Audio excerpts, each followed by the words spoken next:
The foundation, distinguishing self-respect from its cousins. To understand what self-respect is, we must first understand what it is not. Self-respect versus self-esteem. Self-esteem is about how you feel about yourself. It can be fickle, rising with praise and falling with criticism. It's often tied to external achievements, your job, your looks, your social status.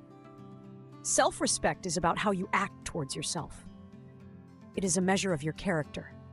It remains stable even in failure because it is based on internal principles, not external validation. You can have low self-esteem after losing a game, but maintain high self-respect because you played with integrity and did your best. Self-respect versus self-confidence. Self-confidence is about your belief in your abilities to perform a specific task, e.g., public speaking, coding, playing an instrument. It is skill-based. Self-respect is your belief in your value as a person, regardless of your skills. You can lack the confidence to perform surgery, but have the self-respect to admit you are not qualified. Self-respect versus arrogance, ego. Arrogance is the belief that you are better than others.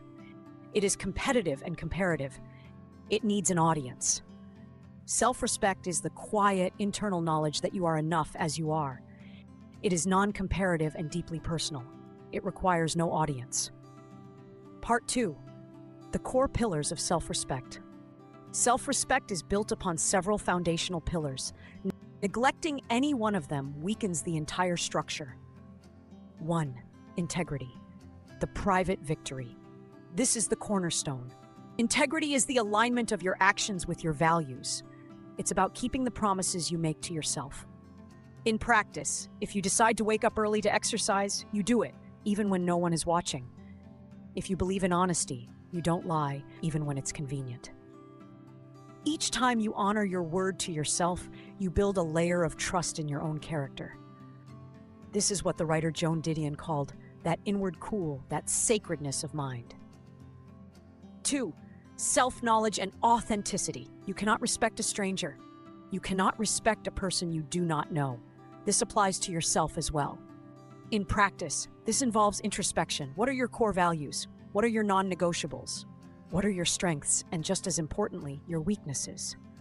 Living authentically means making choices that reflect this true self, not the self you think others want to see. It means having the courage to say, "This is not me." 3. Boundaries and assertiveness. The guardian of your inner world. Boundaries are the rules of engagement you set for how others can treat you. They are a direct expression of your self-worth. In practice, this is learning to say no without guilt. It's declining an invitation you don't want to attend. It's telling someone their comment was hurtful. A lack of boundaries signals to yourself and others that your time, energy, and feelings are not valuable. Setting them is a profound act of self-respect. Agency and responsibility, the author of your life. This is the shift from a victim mindset to an empowered one. It is the understanding that while you cannot control everything that happens to you, you have full control over how you respond. In practice, instead of blaming others for your problems, you ask, "What is my role in this, and what can I do to change it?" You take ownership of your mistakes, learn from them, and move forward. This frees you from the helplessness that corrodes self-respect. 5. Self-care and self-compassion, nurturing the asset.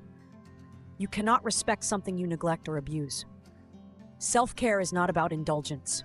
It's about essential maintenance of your most valuable asset, you.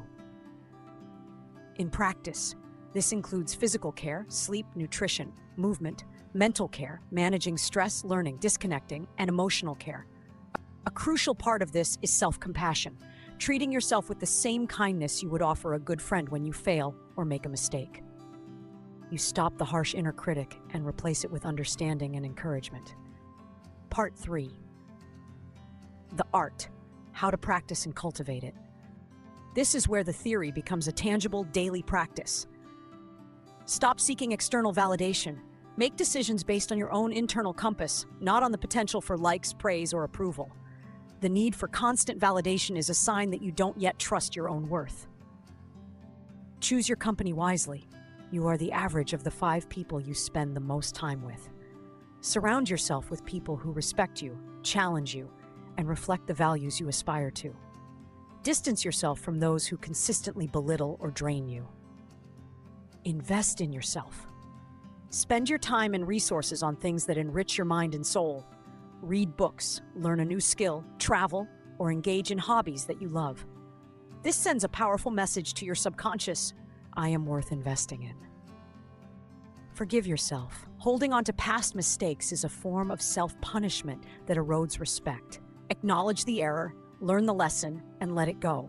Forgiveness is not forgetting. It's releasing the burden so you can move forward with wisdom. Practice discipline. Discipline is the bridge between goals and accomplishment. By practicing small acts of discipline daily, making your bed, finishing a task, controlling your temper, you prove to yourself that you are in control of your own impulses and can be relied upon. Part 4. The transformative power of self-respect. When you master the art of self-respect, your entire life changes. Healthier relationships. You attract people who respect you because you won't tolerate anything less. You stop engaging in toxic dynamics because your boundaries are strong. Better decision-making. Your decisions are guided by long-term values, not short-term emotional whims or the desire to please others. Increased resilience. Failure and criticism lose their sting.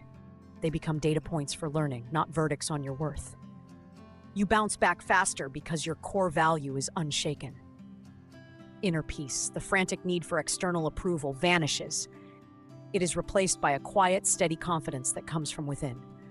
You are at home with yourself. In conclusion, the art of self-respect is the quiet, daily, and sometimes difficult work of living a life of character. It's choosing the harder right over the easier wrong. It's treating yourself as someone you are responsible for helping and protecting. It is not a destination you arrive at, but a path you walk every single day.